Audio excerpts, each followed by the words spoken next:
안녕하십니까. 약자에게 힘을 주는 인생성형가 정영기입니다. 인생성형가란 나와 남을 멋지게 바꾸는 사람입니다. 특히 삶을 얼굴 성형하듯이 바꾸자는 이야기입니다. 제가 잘났기 때문에, 제가 성공했기 때문에 나를 따르라 하는 이야기가 아니라 너무 많은 실패를 했기 때문에, 시행착오를 많이 겪어봤기 때문에 그 잘못해서, 실수해서, 실패해서 배운 게 있어서 여러분과 실패를 공유하자는 이야기입니다. 제가 만든 직업입니다. 처음 들어봤을 텐데 어떤 사람은 인생성형가라고 하니까 점쟁이 아니냐, 역술가 아니냐, 그런 이야기를 하길래, 인생성형은 얼굴 성형하듯이 인생을 멋지게 바람직하게 바꾸자는 일이다. 그 이야기를 해줍니다. 수학의 정석, 홍성대. 제가 사는 전주에 상상고를 설립했는데 그 사람 이야기를 해보겠습니다. 수학의 정석은 고학의 산물이라고 합니다. 자, 정답이 나온 셈이죠. 한국에서 성경 빼고 가장 많이 팔린 책이 어떤 책일까요? 그렇습니다. 수학의 정석입니다. 2016년까지 약 50년. 그러니까 이게 1966년에 나왔습니다. 예, 우리 집에도 보니까 수학 정석이 있던데, 이런 책, 그 다음에 이렇게 정면에는 없고 이렇게 책 등에만 있죠. 수학의 정석 그렇게 돼 있죠. 이렇게 한글로 수학의 정석 돼 있죠. 집집마다 몇 권씩은 있을 겁니다. 그러니까 성경 빼고 가장 많이 팔린 책이 되었죠. 1966년에서 2016년까지 50여 년간 통계를 내니까 무려 4,600만 권 이상이 팔렸다고 합니다. 그 뒤로 지금 6년이 지났죠. 그러니까 아마 5천만 권은 넘었을 겁니다. 그러면 우리나라 인구 5천만. 한 사람이 한 권씩은 샀다는 이야기잖아요. 그러니까 가장 우리나라에서 책을 많이 파는 사람은 박경리도, 조정래도, 이문열도 아닌, 소설가들이 아닌 그 딱딱한 수학에 대해서 쓴 홍성대의 수학의 정석입니다. 두께가 보다시피 3, 4cm 됩니다. 그래서 지금까지 팔린 홍성대의 수학의 정석을 쌓으면 에베레스트 산 156배쯤은 된다고 합니다. 그러니까 그 뒤로 더 팔렸을 때니까 4,600만 권대, 그런데 더 팔렸을 때니까 아마 170배, 80배 되는 그 책을 쌓아놓으면 썼습니다. 현재는 상산학원 이사장에서 물러났습니다. 만 85세다 보니까 아들 홍상욱에게 상산학원, 이 성산고 이사장을 물려주고 이제는 좀 자유롭게, 너무 쉬지 않고 달려왔기 때문에 힘들다, 그런 이야기를 하면서 이사장에서 물러났는데 아마 회한이 많이 겹쳤을 겁니다. 당신이 책을 쓰면 얼마나 팔릴까요? 내가 책을 쓰면 술 먹은 호기에, 술 기운에 뭐 내 인생만 책으로 써도 몇 권이 나오고, 아마 책을 쓰면 눈물 없이는 읽지 못할 것이다, 그렇게 이야기를 하지만 막상 써보면 그렇게 생각처럼 팔리지 않습니다. 저는 지금까지 책을 4권 썼거든요. 내 인생을 성형하라, 뭐 엄마의 격, 그 다음에 좋은 아빠 되는 길, 난 날 믿어, 이렇게 4권을 썼는데 그 중에 10,000권 넘긴 책 없습니다. 4,600권 넘긴 책도 없습니다. 아마 4권 다 합치면 4,600권은 넘었겠지만, 그렇게 책을 써서 1,000권 이상 파는 것도 쉬운 문제가 아닙니다. 당장 책을 쓰는 것부터가 쉬운 일이 아닙니다. 그런데도 책을 쓰는 사람들이 많습니다. 여기서 근데 책 얘기를 하고 오는 건 아닙니다. 우리나라에서 5만 종 이상 나오는 이 책, 5천만 종이에요. 그러니까 1,000명에 1명 꼴 쓰니까 좋게 쓰는 건 아니죠. 그런데 홍성대는 이렇게 책을 쓰고, 그 다음에 과외를 하고, 고학의 산물이 수학의 정석이라고 했는데, 여기 정읍태인 출신입니다. 정읍태인은 지금 그 트로트 가수 송대관 쨍하고 했들 날이던가요? 송대관이 태어난 곳이기도 하고 그 유명한 이순신이 정읍 현감으로 발령받은 적이 있죠. 그 다음에 이제 그 수군절도사로 가고 그랬잖아요. 이순신이 정읍 현감과 그 옆에 있던 옛날 그 조선시대에는 태인현이었는데 태인현감을 겸했다고 합니다. 그런 차원에서 유명한 사람이 거쳐간 곳으로서는 이순신. 그 밖에 정읍은 또 전봉준 그 동학혁명 전봉준 장군 그러죠. 혁명을 일으킨 그 사람으로 또 유명하죠. 정읍이.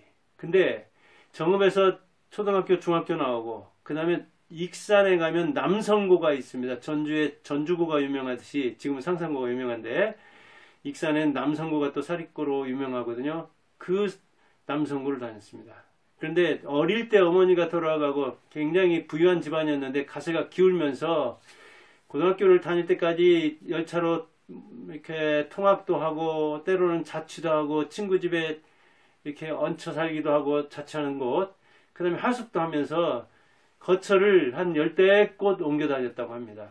그걸 보면은 정말 고등학교 때도 어렵게 다닌 걸 알 수 있습니다. 그리고 대학 가서는 본격적으로 의식주를 스스로 해결해야 했기 때문에 과외교사로, 그리고 과외교사 하면서 종로학원에 강의도 나가고, 종로학원 그 설립한 사람이 정경진이던가요? 그 사람은 수학의 완성이라는 책을 썼습니다. 제가 고등학교를 70년대에 다녔는데 중학교 때는 아니지만 고등학교 때는 수학의 정석, 수학의 완성을 알기는 했습니다. 그러나 저는 수학은 역시 거의 깡통이었습니다.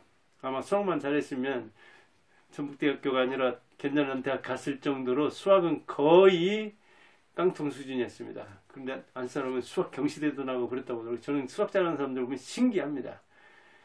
이렇게 수학책 써서 그 다음에 과외해서 종로학원 같은 데서 강의를 해서 번 돈이 무려 1,000억이 넘었는데 그것을 어디에 투자했느냐. 자기가 태어난 정읍 태인에 아버지 이름이 홍수표였는데 호가 명봉이었다고 합니다. 그래서 명봉 도서관을 고향에 먼저 지어주고 상산고 설립하기 이전에 2년 전에 그랬다고 하는데 그 다음에 자기가 학교 다닌 태인도 아니고 고등학교 다닌 익산, 이리도 아니고 전북 전주에 상산고를 설립했습니다. 제가 학원을 한 90년대, 2000년대에 상산고에서 오는 학생들 많이 가르쳤습니다. 그때만 해도 이게 그 상산고가 막 그냥 부상할 때고 이 사립고 상산고가 그 다음에 자립고 그 다음에 자유형 사립고 이렇게 되면서 바뀌었는데 상산고의 위세가 막강했습니다. 이렇게 평준할 때도.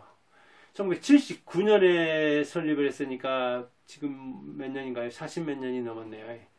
그들은 이제 자사고에서 자립형 자사고가 또 이게 자립형 사립고, 그 다음에 자율형 사립고 해가지고 지금은 자율형 사립고인데 김수환 교육감이 전임이죠. 지금 서거석인데 전라북도 2019년에 5년마다 이 자율형 사립고를 재지정하는데 그때 점수가 70점 넘으면 다른 그 일반적으로 전국적으로 70점 넘으면 재지정을 받는데 김수환 교육감은 이 굉장히 뭐랄까요 진보이기도 하지만 또 교육적 고집이 세죠. 이 전북대 그 법학대학원 교수 출신인데 전북만 80점으로 그 기준을 높여놨습니다. 그런데 0.3몇인가 부족하다고 탈락시켰었죠. 그래서 학부모들이다, 뭐 동문들이다, 학생들이다 시위를 하고 그 다음에 이 정운천이라고 있습니다. 지금 국회의원인데 그 사람이 국회에서 국회의원들에게 이렇게 부당하다 하는 서명을 과반 딱 한 명 넘기는 151명한테 받아가지고 유은혜 교육부 장관한테 해서 그걸 그냥 가까스로 막는, 정말 그때 심정적으로 한 3년 전 이렇게 이야기하는 거 보니까 홍성래가 내가 정말 마음으로는 이거 그냥 그만두고 싶다, 문을 닫고 싶다, 그렇게 이야기할 정도로 정신적 고충이 심했다는 이야기죠. 김수환 참 지금은 이제 교육감에서 물러났는데 그가 예, 평준화를 그렇게 고집을 했고, 평준화 장단점이 있습니다. 간단히만 말하자면, 평준화를 시키면 학교 간의 평준화는 될지 모르지만, 학교 내 불평등화가 심해서, 이를테면 한 반에 이질적인 학생이 있기 때문에 그 가르치기 어려운 측면이 있습니다. 저는 학원을 하면서 아주 좋은 점이 바로 그거더라고요. 동질적인 학생, 자율적인 학생, 자발적으로 오는 사람을 내 자율의지에 의해서 내가 고른 수업 방식으로 내가 고른, 그리고 학생들과 상의해서 논의해서 이렇게 그 선택한 교재를 가지고 가르치니까 그렇게 효율적이더라고요. 즉 선택의 원리가 작동되니까 논리가 통한다고요. 말이 통한다고요. 근데 김수만 교육감 자기 고집 부리고 그 밑에 있는 그 참모들 또는 아니면 전교조 세력 학부모회 뭐 이렇게 그 업고서 평준화하면 표는 더 오죠. 왜냐하면 공부 잘하는 사람보다 못하는 사람이 많고, 그 다음에 상상고 자율형이면 지금 뭐 한 등록금이 1년에 1200만 원 안팎이라고 하니까 그 대학 수준이잖아요. 사립대학 수준이잖아요. 거기에다가 외지에서 이렇게 오는 사람이 많고 그런데, 그러니까 외지에서 오는 거에 대해서 이 전라북도는 굉장히 그 뭐랄까요, 정체적인 도시입니다. 전주 여기 한 65만 안팎 되는데 여기서 빠져나간 사람 많아도 들어오는 사람이 없거든요. 이동이 있어야 이질적이고 유동적이어야 발전이 있는데, 이렇게 상상고에서 외부 학생을 자율학교를 이렇게 지정해가지고 끌어오고, 그리고 외지 학생이 오면은 그 외지 문화를 데려오는 거잖아요. 울릉도 사람도 오고 경상도 사람, 제주도 사람이 모이면 여기에 전주가 유동성이 생기는 거잖아요. 그리고 회사나 이 그 행정기관 옮길 때도 전주에 오고 싶어도 거기서 무슨 학생들을 가르칠 수 있겠느냐 하면 병원, 문화, 교육 그런 걸 이야기를 하거든요. 근데 상상고가 딱 있으면 지금 전국적으로 얼마나 유명한 자율형 사립고입니까? 그런데 그것을 규제하려고 다른 데 안 하는, 다른 데보다도 오히려 이게 80점 넘게 그 김수환 교육감과 그 주변에서 그를 지지한 반대 목소리 못 낸 참 그 사람들 보면 이렇게 홍성되는 과외하고 사교육 하다가 공교육기관을 세웠지만 누가 진짜 교육자인지, 누가 정말 교육에서 기여했는지는 여러분이 판단하기를 바라고, 평준화에 대해서는 여기 뭐 주제가 아니니까 그런 정도로 넘어가겠습니다. 아무튼 가까스로 살아남았죠. 그런데 재작년이네요. 2021년에 상산학원 이사장에서 퇴임했습니다.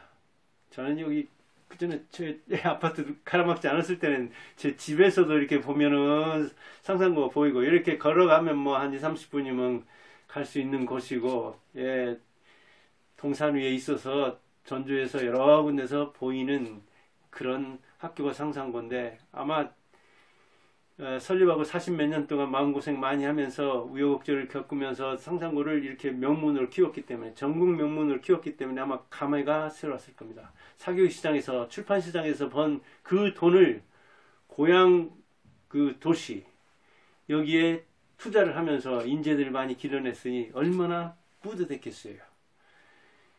가난의 승리요, 고학의 승리죠. 제 인생 성형, 제가 약자를 돕고자 하는 건데, 인생 성형 그 뭐랄까요, 주제에 딱 맞는 사람이죠. 홍성대.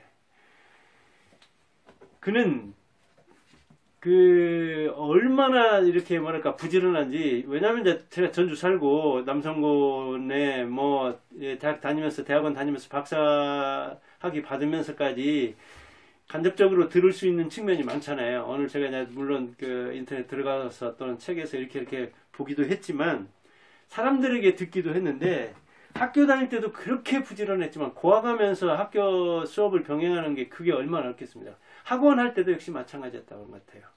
종로학원에서 그때 당시 월급이 한 200만 원이었는데 지금으로 말하면 몇 천만, 기천만 원, 한 6-7천만 원 안팎 된다고 합니다. 그러니까 10억 연봉 안팎 받은 셈이죠. 그 졸업할 당시에. 그런데 그가 교재를 직접 썼고, 그 다음에 그 교재를 그 이후로도 한 50년 넘는 그 사이에도 무려 한 10번 넘게 개정을 했다고 합니다. 그 개정을 하기 위해서 자기 전역말 그 기사를 뒀을 때는 차를 이렇게 사무실 비슷하게 개조해 가지고 달리는 차 내에서도 교정할 정도로, 한마디로 밥 먹고 화장실 왔다 갔다 하는 그 사이 빼놓고는 전부 연구에, 수업 준비에, 그렇게 이를테면 그 상산학원, 상산고등학교 이사장으로 재직할 때는 학교 운영에 그렇게 쏟았다고 합니다. 그러니까 일벌레였다는 것이죠. 공부벌레였다는 것이죠. 그러다 보니까 그 딱딱한 수학책이, 성경을 뺀다면은 우리나라 사람이 저술한 책 중에서는 가장 많이 팔렸다는 거 아닙니까? 이게 쉬운 문제가 아니죠. 기적이 아니죠. 정말 피 눈물 나는 그런 고학의 산물이라고 하고 있습니다. 고학하면서 필요했기에 자기가 그 이를테면 자기 스타일에 맞는, 그리고 쓰는 것처럼 분명한 공부가 어디 있습니까? 듣는 거 안 됩니다. 보는 거 안 됩니다. 자기가 쓰면 쓰는 것처럼 확실한 공부가 없습니다. 수학 문제를 그렇게 잘 풀던 사람도 자기가 문제를 만들려면 이게 창의성이 있어야 됩니다. 실제로 글을 쓰려고 하다 보면 아는 것도 시원찮게 아는 건 다 달아나 버립니다. 그래서 책을 쓰는 것이 최고의 공부하는 겁니다. 고학의 산물, 수학의 정석은 자기가 과외를 하면서 과외 교재로서 학원에서 강의하면서 학원 교재로 쓰려고 한 것이었지만, 그 학원장이 쓴 종로학원의 정경진의 수학의 완성을, 이게 인기를 더 끄니까 그 학원 원장도, 정경진도 내 교재보다 네 것이 낫다. 그래, 네 글 써라. 그렇게 했으면서 교체된 거 아니겠습니까? 그 사람도 그릇이 크죠. 그가 지금은 이제 딸이 그 서울대 수학과를 나와가지고 자기를 계승하게 만들었고, 아들은 이제 출판사, 그 다음에 이제 상산학원 이사장으로 재직하고, 사위도 그 딸과 함께 서울대 수학과 동기여가지고 딸 사위 수학에 이렇게 상속을 물려줄 그럴 사람을 집에서 찾았으니 대단히 복받은 것이죠. 수학을 어떻게 하면 잘하느냐에 대해서 이야기하고 있습니다. 수학 잘하는 비결은 눈으로 풀지 마라. 누가 풀어주는 거 보기만 해서 귀로만 풀어서는 안 된다, 그 이야기죠. 손으로 풀어봐라. 손이 풀어야 머리로 풀게 된다, 그런 이야기고, 다 보지 말고 스스로 해결해봐라. 과정을 풀어라. 여기서도 하고 있습니다. 여기 저는 수학은 잘 모르지만 수학이야말로 논리적 사고다. 국어에서도 논리적 사고, 비판적 사고를 얘기하는데, 수학도 역시 생각하는 힘을 기르는 것이다. 그런데 답을 보려고 하면, 답 먼저 보고 거기에 생각을 맞추려고 하면은 창의적 생각은커녕, 논리적 사고는커녕 생각이 탁탁 막힌다. 스스로 풀어내는 힘이 안 생긴다. 그러니까 정답이 아니라 정답과는 논리적 과정, 사고를 보려고 하는 거니까 그 과정이야 많지 않느냐. 답을 보지 말고 풀어보라. 그리고 맞춰봐라. 복습보다는 예습에 충실하라. 그런 이야기를 하더라고요. 전라북도에 사학을 세운 그 자랑꾼으로서 요전에는 그 전주대 세운 강홍모를 봤는데, 저 강원도 횡성에 가서 파스텔 우유, 최명재, 민족서관고등학교, 거기도 이렇게 산 한참 올라가는데 그냥 거긴 아파트처럼 이렇게 기숙사를 세워놓고 굉장히 민족사관답게 이렇게 한옥식으로 하고, 또 유명한데 이제 대원고, 저는 이게 교육에도 또 관심이 많기 때문에 인생 성형가로서 그 한일고든가의 공주, 그 다음에 거창에 있는 거창고, 이런 데 보면 참 그 유서 깊은 전통 있는 학교들은 뭔가 그 건물부터가 좀 표시나는 측면이 있습니다. 역시 상상도 그런 측면이 있으니까 전주 오면은 한옥마을만 다니지 말고, 뭐 콩나물국밥 비빔밥만 먹지 말고 한번 상상고도 어떻게 생겼는가, 이렇게 물론 그 교내로는 좀 제한을 할 겁니다. 그렇다 하더라도 이렇게 외곽으로 쑥 둘러보면은 높은 데 있어서 건물 같은 건 제대로 못 보지만 그 뭐랄까요, 캠퍼스 같은 이 고등학교 교정을 볼 수 있습니다. 그런 차원에서 김제가 낳은 이 최명재, 민족서강고등학교. 이제 넘어갔죠. 다른 데로 그거는. 그 다음에 정읍이 낳은 홍성대 수학의 정석 상산고등학교. 그래서 오늘은 수학의 정석을 쓴 홍성대에 대해서 한번 알아봤습니다. 감사합니다.